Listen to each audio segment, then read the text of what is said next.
You were taught to worship a god of rules. From Sunday schools to courtroom oaths, you learned a picture of divinity that judges, prescribes, and punishes. But what if that image is not the highest truth, only a reflection of an ordering mind, not the source of being itself? Imagine the difference between a candle in a room and the sun that makes the room possible. The candle gives comfort inside a boundary. The sun brings life without asking obedience. That contrast is the doorway of this conversation. The monad is the sun in these metaphors, a singular, undivided source that precedes all division, a reality beyond the push and pull of law and reward. Plato gestures at this when he names the good as something language struggles to hold. The Upanishads point to Brahman in similar hushes of language. In the Gospel of John, the Logos is invoked as both word and creative principle. Yet across cultures, this remembrance was softened, bent, or hidden so that social orders could persist. Power prefers a god who needs interpreters. So many manuscripts, chants, and doctrines that pointed inward were reshaped into manuals for obedience. This is not an indictment of faith, but a map for reorienting how you understand authority, and an invitation. Look inward with me and see whether the light you have been taught to fear might be your own. Monad is the name we will use for that primal source. In plain terms, monad means the one, the indivisible. It is not a rule maker, it is the origin of possibility. If you picture the world as a theater, the demiurge is sometimes the stage manager, who arranges the props and enforces the script. The monad is the playwright and the light that animates the actors. Logos is the thread by which thought and cosmos intertwine, the intelligible pattern that appears when one turns attention into meaning.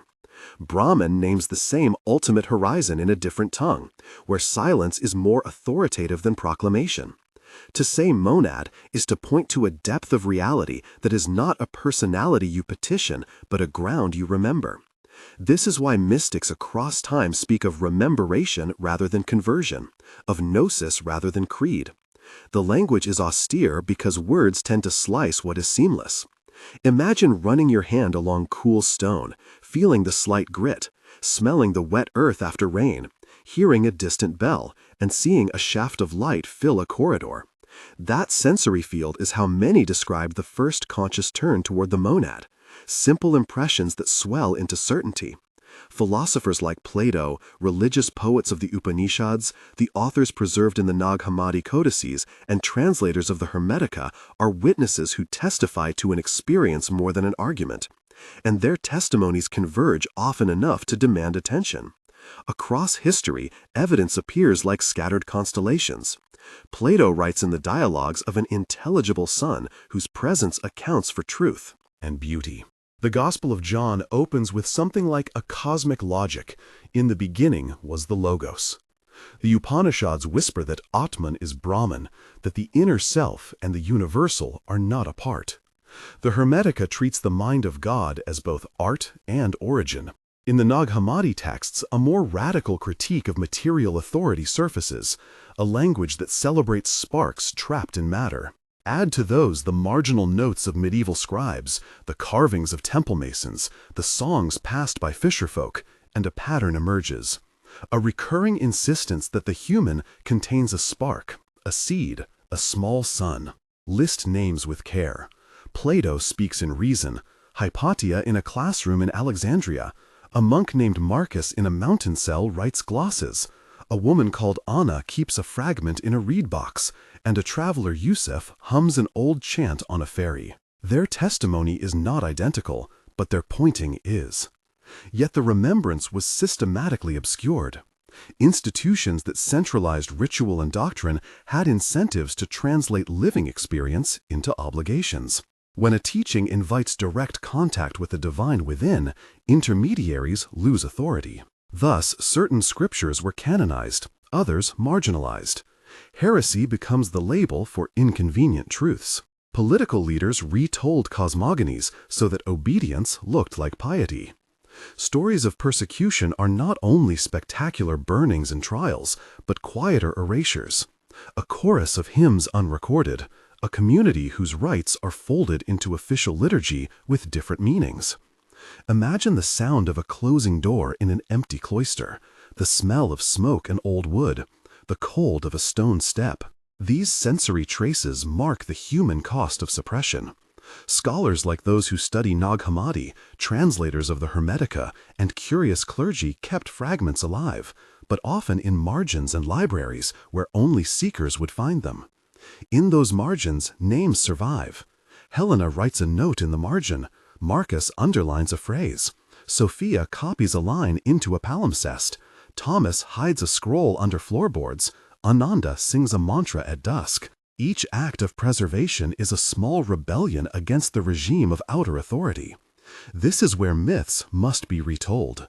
The garden, the serpent, the fall are often read as obedience narratives with punishment as the moral fulcrum. What if the serpent was not a tempter, but a tutor? Imagine a brief scene between a protagonist of the story and an inner guide. Protagonist asks, "Why would I disobey and lose paradise?" Guide answers, "Did you ever feel a memory of a home beneath your ribs that no law named?" Protagonist says, "I was taught that desire meant danger." Guide replies, "Desire might be the longing that remembers the monad." The exchange is simple but charged. The sensory texture matters. The taste of an apple imagined as warm and fragrant, the rustle of leaves like pages turning, the cold damp of soil underfoot after rain. Reframing the myth turns the serpent into a figure who strips away imposed metaphors, revealing instead that what was called transgression might have been an act of rememberation. This inversion does not glorify chaos. It insists on an inner ethics where recognition of the spark carries responsibility. There are living survivors of this hidden knowledge. Communities and figures have carried gnosis through monastic networks, Sufi circles, Vedantic teachers, Gnostic groups, and solitary hermits. Name them in the telling to show presence. A teacher named Miriam leads late-night circles. A translator called David uncovers marginalia. A scholar named Layla publishes a fragment. A craftsman named Pedro carves a symbol into a door. And an elder called Fatima hums a refrain that anchors a neighborhood. These people move quietly, and their work accumulates like sediment, preserving practices and symbols. The seed sign in a ritual lamp, a repeated phrase that functions as a key, a breathing pattern that returns attention to the chest where the spark is felt. The signs are mundane and tactile. Close your eyes and imagine the smell of incense, the rough thread of prayer beads between fingers, the taste of bitter tea that steadies nerves, the low murmur of voices at dawn, the sensation of pulse against the wrist when a name is uttered. Such practices are low-tech yet potent, and they survive where institutional power is less interested.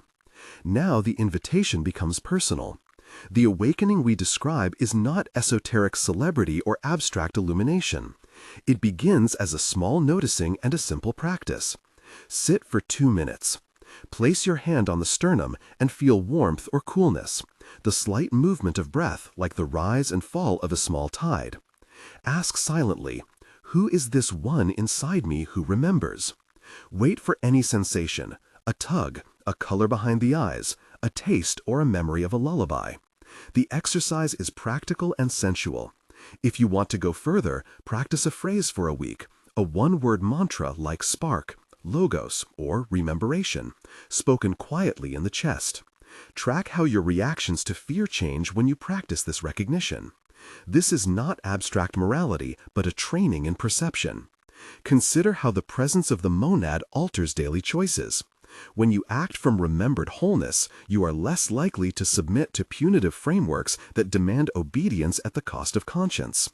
If you feel moved to respond, comment below with a short line starting with "My turn" and the name of a myth or teaching that changed you. Hearing others like Maria, Jorge, Lila, Tomas, and Priya who have written before widens our map and gives us questions for future episodes. In closing, recall what this amounts to. The world you inherited may have taught you to defer to outer authority as the only path to the sacred, but many ancient voices insist otherwise. The monad is not a rival deity called in to replace Deus as judge. It is the ground beneath judgment and the securer of true logos. The demiurge may administer forms, but the monad is the origin of life and meaning. Begin small. 3 deep breaths, a 2-minute attention to the chest, a practiced phrase repeated at dawn. These micro-practices are the welding torches of inner revolution. When a critical mass of people remembers, institutions cannot maintain grip solely by fear. If this quest resonates, subscribe to follow future dives into texts like the Upanishads, the Hermetica, the Gospel of John, and the Nag Hammadi discoveries, and to hear interviews with scholars and practitioners who walk this path. Return with questions, not certainties. And remember this image as you go into your day. You were never meant only to tend a candle. You are a spark of the sun itself.